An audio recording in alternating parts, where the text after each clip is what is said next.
আসসালামু আলাইকুম আমার প্রিয় শিক্ষার্থীরা, কেমন আছেন? আশা করি সবাই ভালো আছেন। আমি আল্লাহর রহমতে অনেক ভালো আছি।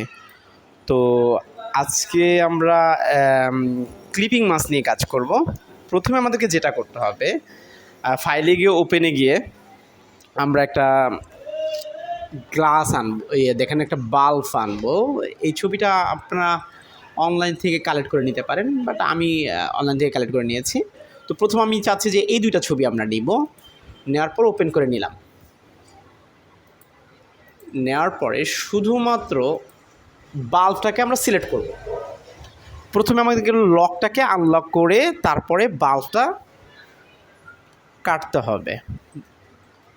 এখানে আমরা পেন টুল দিয়ে খুব সুন্দর করে বাল্বটা কাটার চেষ্টা করব, যেটা নাকি 100% ইয়া হয়।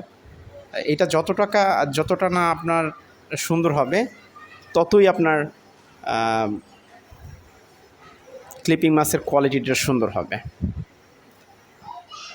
তো এখানে অল্টার ধরে সুন্দর করে পেন টুলটা টেনে 100% সুন্দর করে নিতে হবে, যতটুকু সুন্দর করা যায়। আর আমরা তো জানি যে আসলে ক্লিপিং মাস্কের মেইন হচ্ছে পেন টুল। এটা কুইক সিলেকশন দিয়েও হয়, কিন্তু পেন টুল দিয়ে আসলে সবচেয়ে সুন্দর হয়। এর জন্য আমরা এটা করি। সবসময় চেষ্টা করবেন যে অন্য যেই টুলসগুলো আছে ওগুলোকে ইগনোর করার জন্য পেন টুলটাই ব্যবহার করার চেষ্টা করবেন বেশি সবচাইতে। তাহলে এই যে আমাদের সিলেক্ট হয়ে গেল, তারপর কন্ট্রোল ধরে এন্টার দিব, তারপর হচ্ছে কন্ট্রোল ধরে জে দিব।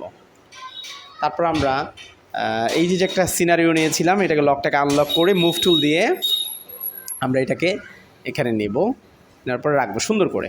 এখন দেখছি যে এটা একটু আনজুম করে জায়গা মতো প্রেস করে নেব যেন সুন্দর করে বসে। তারপর আমরা উপরের লেয়ারে রাইট বাটন প্রেস করব, ক্রিয়েট ক্লিপিং মাস্ক। তারপরে এই যে বাল্বটা বোঝানোর জন্য, বা আমি এটাকে ছোট করে দিই যেন এই মানুষের ইয়াটা যেন একটু বোঝা যায়, বা সমুদ্রের যে পানির বিষয়টা সেটাকে বোঝানোর জন্য আমরা একটু ছোট করে দেবো। কন্ট্রোল টি দিয়ে একটু ছোট করে নেব। হ্যাঁ, যেন সুন্দরভাবে এটা করা যায়। এভাবে টান দিয়ে ঠিক করে দেবো, শেষ। তারপর হচ্ছে ইন্টার বাটন প্রেস করলে এই ট্রান্সফারটা চলে যাবে। তারপর হচ্ছে নর্মালি গিয়ে মাল্টিপ্লাই।